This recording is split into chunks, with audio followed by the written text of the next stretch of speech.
Okay, so I'm here with Brent Reed, and how are you doing? I'm great. Take number 2. We're doing great. Yeah, okay, so our first question is, at what age did you start getting into music?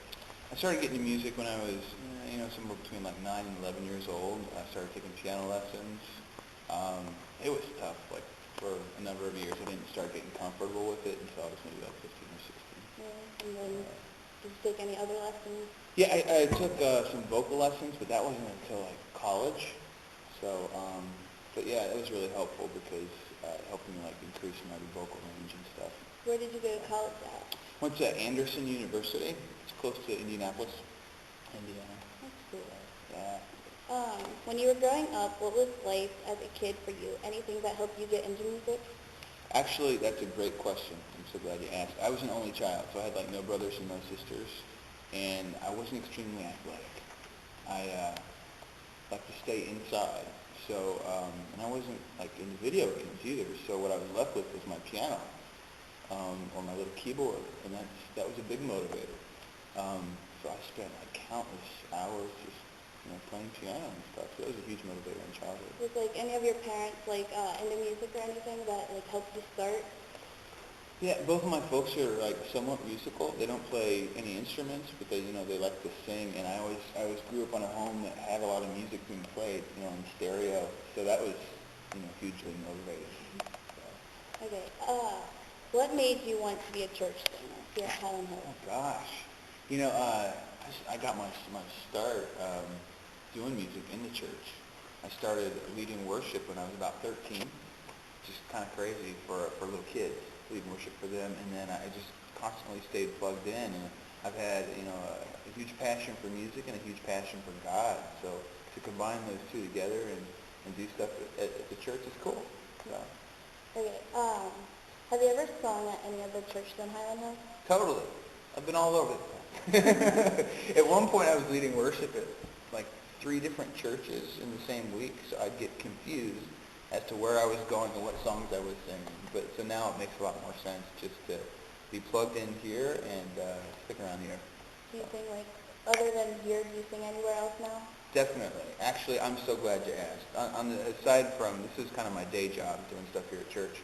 But aside from that, I'm working on this massive recording project that I've been working on for about 5 years. There's a huge CD release that's going to be happening in Cincinnati April 24th at the Underground in Cincinnati. And it's material that's like full of truth and full of positive messages, but it's definitely more artistic, experimental, and edgy. So I've kind of got that on the side, and I've got a few concerts lined up. So during the day I do stuff at church, and then in the evenings I do concerts out. So. That's really cool. When did the Brent Reed Band first come together? Like with you, Johnny, Randy, and Tony, how did you like all meet?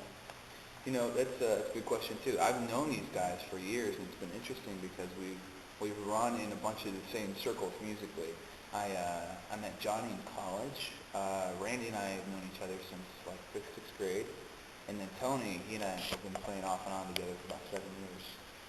So I've been working on writing my own material for about 4.5, 5 years, and now that it's time to perform it, naturally, I decided to ask my buddies, my friends, to play along. You have an album coming out. When does it come out? April 24th, Saturday, April 24th. It's going to be out. Actually, this is kind of cool.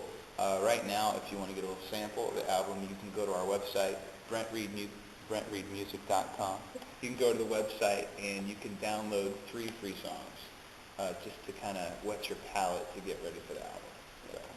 Okay. What was the inspiration lyrically for the songs written on the album?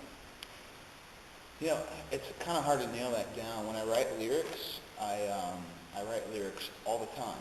Whenever I'm around, I have something to write lyrics on. So it'll be my iPod, I'll type it in, or a little notebook, I'll write it down, or I'll shoot myself a voicemail and call myself. And then every once in a while, I'll kind of pull all those lyrics together and put them into a song. So it's just hit or miss. Yeah. Yeah. Okay. Who were your musical influences while you were growing up? Who are my musical? Oh gosh, I was really into piano-based people. I used to listen to. Have you heard of Blessed Union of Souls? I don't think so. Okay, well, I guess I'm a little too old, but I totally used to be in the Blessed Union of Souls. And then Michael W. Smith, I used to like him a lot. And as I got older, Maroon 5's first album was pretty solid.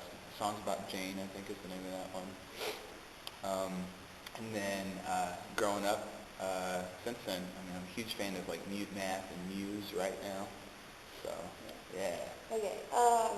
What is the music and lyric writing process like for you? Hmm. You know, like I said before, a lot of it is the lyrical writing process is just writing it whenever it comes to me.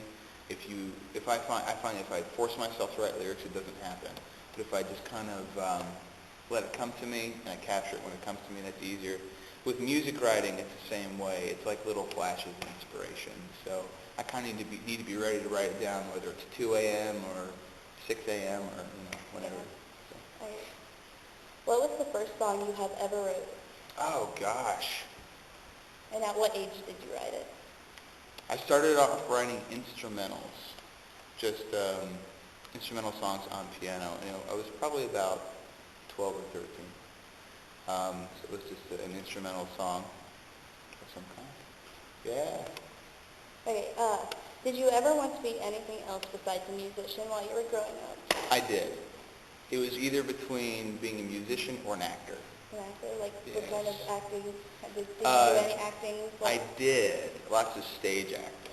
I actually, for a while, I trained under the tutelage of an acting coach, the same guy who coached Roseanne at Roseanne Barr, which is kind of crazy. His name is Anthony Haig. He went to, Danville, Center College in Danville, Kentucky. So that was fun. I mean, we learned everything from stage combat to stuff. Yeah, it's cool. Very cool. Yeah. Do you plan to keep singing at Highland Hills when your band becomes bigger? That's a great question. A lot of artists nowadays, if they're plugged into a local church leading worship, there are many ways to be able to do both. Like if you look at bands like, David Crowder, if you're into David Crowder, or other bands like Casting Crowns and stuff like that, they'll make sure that they're back on Sunday morning so they can still be plugged into their local community, which is cool. So, we'll just kind of see. Right now, I really feel like God's got me here at Highland Hills, to lead worship for a reason, and I'm just taking it one day at a time. And, yeah. Okay.